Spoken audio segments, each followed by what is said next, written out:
ہم گئے ایک ایئرپورٹ پر، ساتھیوں نے کہا نماز کہاں پڑھیں گے؟ ہم نے کہا ساری زمین اللہ کی ہے، ساری زمین اللہ کی ہے۔ کہنے لگے یہ دنیا کا سب سے زیادہ فحش اور برائی کا اور دنیا کا سب سے زیادہ قیمتی ایئرپورٹ ہے، دنیا میں اس سے زیادہ قیمتی ایئرپورٹ کوئی نہیں ہے۔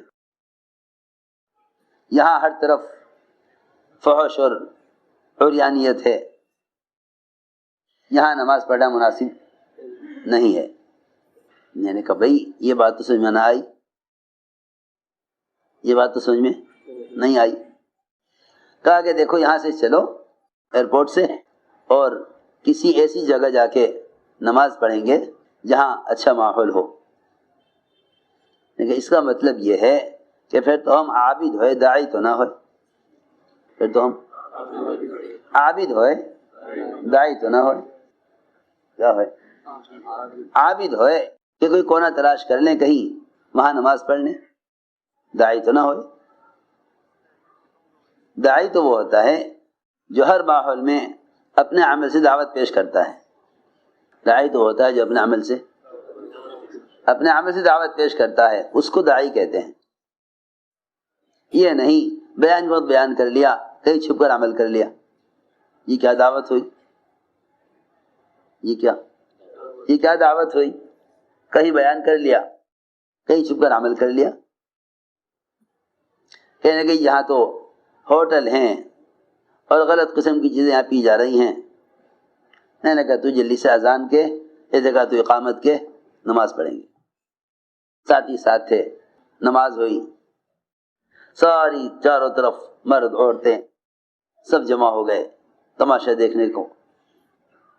نماز کا سلام پھرا تو ایئرپورٹ کا سب سے بڑا مالک کو آ گیا، یعنی آپ نے کیا کیا ہے یہاں؟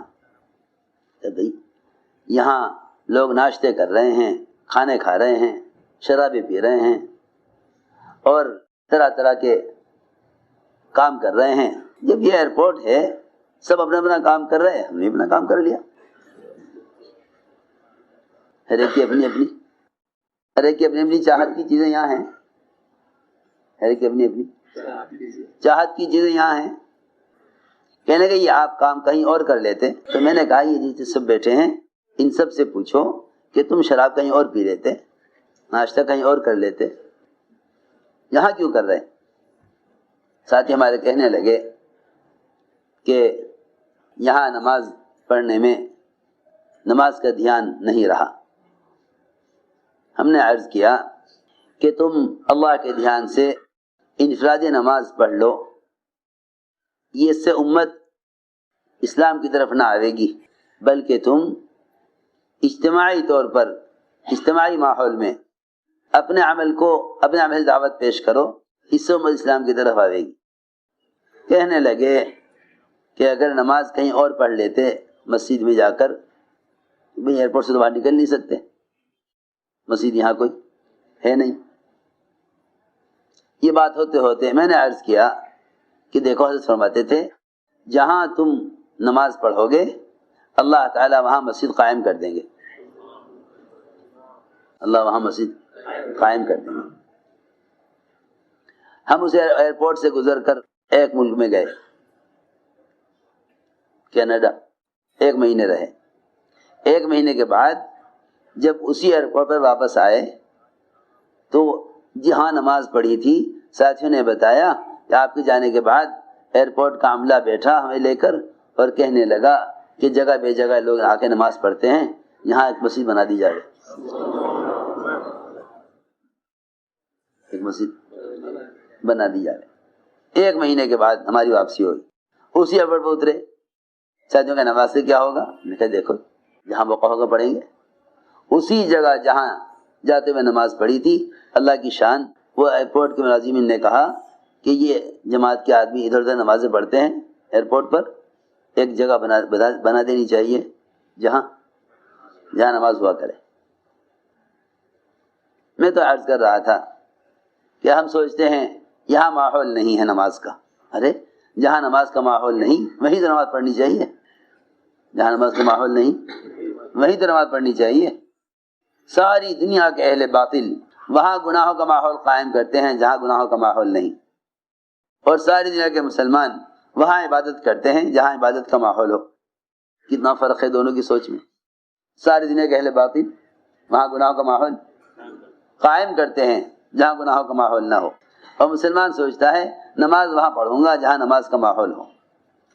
اس کے اعمال متعدی نہ ہوں گے جب تک یہ عمل کو لے کر پھرے گا نہیں۔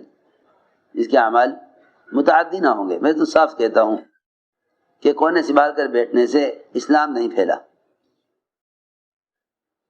کونے سنبھال کر بیٹھنے سے اسلام نہیں پھیلا، کونے سنبھال کر بیٹھنے سے اسلام نہیں پھیلا۔ صحابہ کرام نے مدینہ منورہ حضور اکرم صلی اللہ علیہ وسلم کی صحبت اور مدینہ کے اطمینان اور سکون کی زندگی کو قربان کیا سارے عالم اسلام کو پھیلانے کے لیے۔ یہ تھی اصل بات۔ تو ہم سمجھتے ہیں کہ بھئی عمل کے ماحول میں عمل کریں گے، عمل کے ماحول میں عمل کریں، یوں کہیں کہ نہیں تم مخالف ماحول میں عمل کرو، تمہارا عمل دعوت بنے گا۔ تو میں نے عرض کیا پہلا وعدہ تقوی پر یہ ہے من یتق اللہ یجعل لہ مخرجا، کہ جو شخص کسی بھی ماحول میں ہو اور وہاں اللہ سے ڈرے تو اللہ رب العزت اس کے بچنے کا راستہ بنا دیتے ہیں۔ زلیخا نے یوسف علیہ السلام کے ساتھ ارادہ برائی کا کیا، زلیخا نے یوسف علیہ السلام کے ساتھ ارادہ برائی کا کیا، اپنے بت کے اوپر کپڑا ڈالنے لگی۔ پوچھے کیا کر رہی؟ کہ میرا بت دیکھ رہا ہے، یہ میرا معبود ہے، مجھے اس سے شرم آ رہی۔ لکڑی کے بت سے ایک کافرہ بھی شرماتی ہے، حالانکہ اسے خود معلوم ہے کہ نہ یہ دیکھنے والا ہے، نہ یہ میرے گناہ پر پکڑ کرنے والا ہے، نہ یہ مجھے حرکت سے اپنی حرکت سے کچھ اس کام سے روکنے والا ہے، معلوم ہے اس کو، لیکن کیونکہ اس کے عقیدے میں یہ اس کا معبود ہے، اس کے عقیدے میں یہ اس کا معبود ہے، ایک کافرہ گناہ کے کرنے میں بت سے شرما کر اس پر کپڑا ڈال رہی ہے تاکہ مجھے نہ دیکھے۔ تو پھر ایک مسلمان کو کسی گناہ کے موقع پر اللہ کے دیکھنے کا کتنا یقین ہونا چاہیے، اللہ کے دیکھنے کا کتنا یقین ہونا چاہیے، ایک مسلمان کو اللہ کے دیکھنے کا کتنا یقین ہونا چاہیے۔ اس لیے کہ قرآن نے تقوی والا انہی کو فرمایا ہے جنہیں گناہ کے وقت اللہ یاد آ جائے،